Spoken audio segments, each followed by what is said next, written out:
Virgo, welcome to your March 2021 Astro Update. It's Raina here. So last month, February, I'm actually recording this on the last day of February, we had a situation of a lot of energy in the sign of Aquarius. For Virgo, this is the house that you rule. It's in the house that you rule, which is the sixth house. And so that's an area that you're very familiar with because it has to do with work, your service to others, your daily schedule, and how that, works for you, doesn't work for you, your health. Pets is the sixth house, and things like that. Now, some of these planets are migrating into seventh house. Now, Jupiter and Saturn are going to stay where they are, and they're going to be there all year. But these other planets are faster moving. So they were in the sixth house. Pisces is the sign that the sun is in as the month begins. And Pisces is your opposite sign. So needless to say, this is affecting your seventh house, which is the house of committed partnership. The seventh house is the relationships that you have on a one-on-one basis. So if we think of the 11th house, it's more of like the collective or groups. So when you're hanging out with friends and you're just like socializing, or you belong to some kind of a group where, you're all involved in certain things, that is the 11th house. But when you're dealing with people one-on-one, that is the seventh house. And in those particular types of situations, a person can be different in a group than they are one-on-one. And so because I've noticed that myself, is that some people act differently when they're in a group than when you deal with them one-on-one. And I would say it can work both ways. Sometimes they can be better when they're alone, and they get kind of weird when they're in a group and you don't like them as much as when they're in the group, or vice versa, that they are actually more difficult to get along with when you're like intimately dealing with them one-on-one. So this is going to be like the focus. The seventh house can be legal affairs and that sort of thing. So there's the sun is there. We have a new moon in this sector on the 13th, and that can bring new energy to some committed partnership, and maybe new ways of approaching or dealing with that other person, which is a good thing. Venus is here as well. And it's good because sometimes even with relatively solid marriages or equivalent types of relationships, there can be phases where things are not as harmonious, and because there are outside stressors. So for instance, parents of young children, that can really cut into private adult time and also create more fatigue, and that lends itself to maybe not putting energy into the relationship between the two adults. And Venus here can create a romantic attraction between the two people, and like kind of maybe reignite that in a sense. And the new moon, can trigger that as well. On the 15th, Mercury goes into that house as well. So Mercury has been in that sixth house in a more practical area, dealing with work matters and health matters, and now is in this relationship area. As they say, it's really important to have good communication in relationships. And so this may be a sign that this is happening, that two people are talking, hashing things out. And on the, I'm just going back a little bit. On the 3rd, Mars is going into Gemini, which is a fellow mutable sign that is before Virgo, and this is your 10th house of career. So this is one of those angular houses, the 10th house, just like the first house that you are in. And this is an important area of life. This is the career. This is your public reputation. So something is really lighting up for you in this area where your drive, your A-type, maybe you're very ambitious. I wonder if that's what type A is.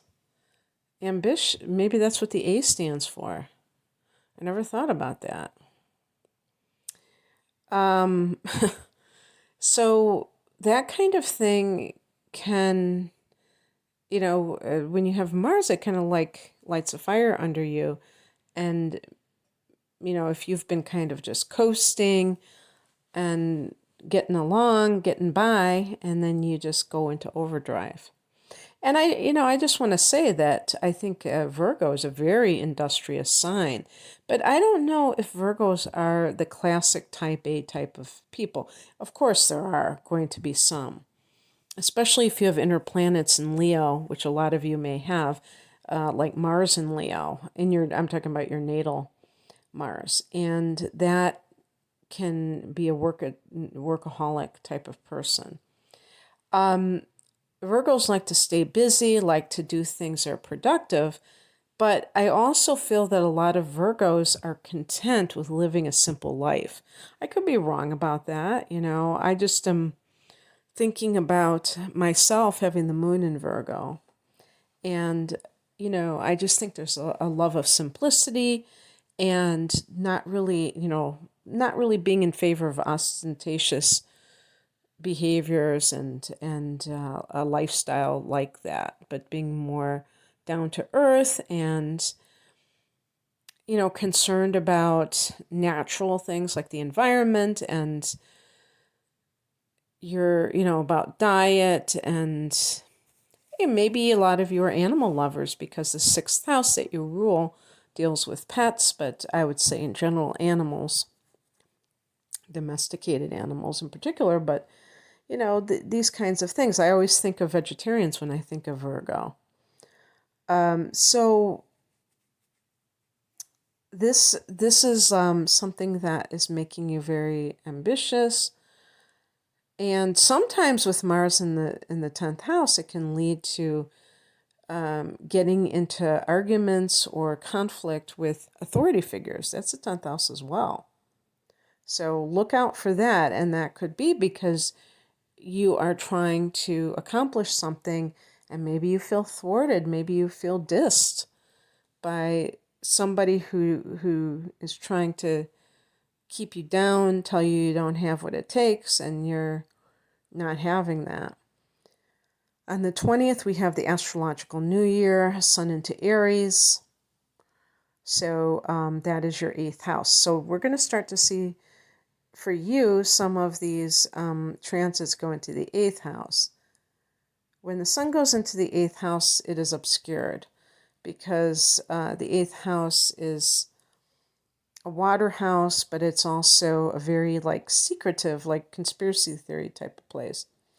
And the sun here is interested in the deeper meaning of life. The 8th and the 9th houses can involve looking at life from a metaphysical perspective, the 8th house, and philosophical in the 9th house. And both of these have their own importance in how we approach a life construct, meaning the way that we see ourselves in terms of our overall, I would say, the higher meaning for our lives. And it's really interesting because Virgo, you ruling the 6th house, and that having to do with how you order your time on a daily basis. that is kind of like the mundane version of what I'm talking about. So there's a framework for the mundane life, meaning, the worldly life of the type of schedule that you have. And then at the higher level, it's like, well, why am I doing all of this? There has to be some purpose in life. And both of these are important. So when I say mundane, I'm not saying that it's trivial. I'm saying that it's just on the earth plane level. So the sun is you embodying this. And the very next day, Venus goes into this sector.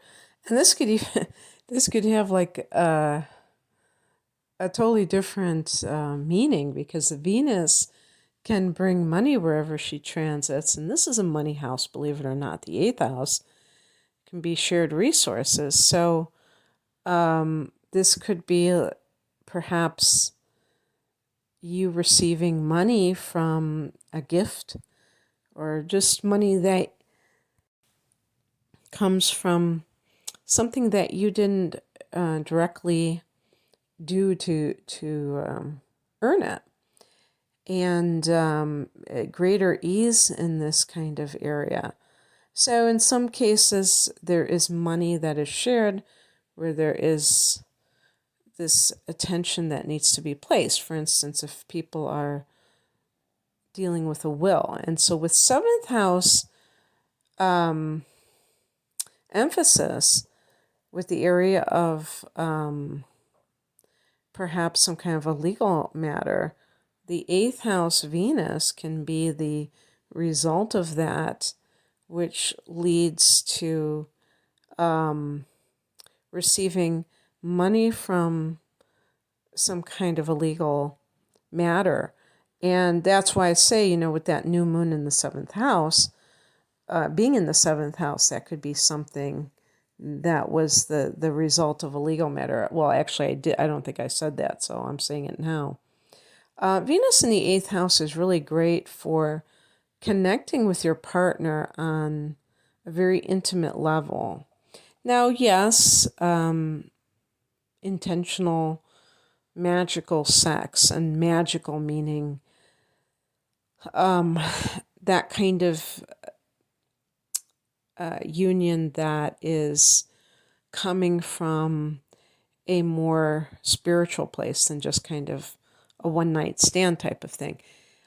Yeah, that could be the eighth house, and that is the eighth house, but it's also emotional intimacy. This is a water house, so getting very deep with another person emotionally. And with Venus here, it can be taking that love that you have and really intensifying it. On the 28th, we have a full moon at 8 degrees of Libra. And for you, Virgo, this is second house, so this can be a good money situation as well, because the full moon can bring something into fruition. So, welcome a full moon in your second house. That can be great for attracting money. Not like Venus attracts things, but seeing the kind of the fruit of your labor,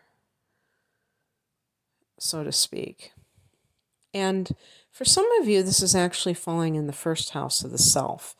Later degree Libras, Virgos perhaps. And, in that case, it would be maybe something coming to an end in your life, as part of the natural cycle of things. So some kind of change, something kind of going as far as it can go.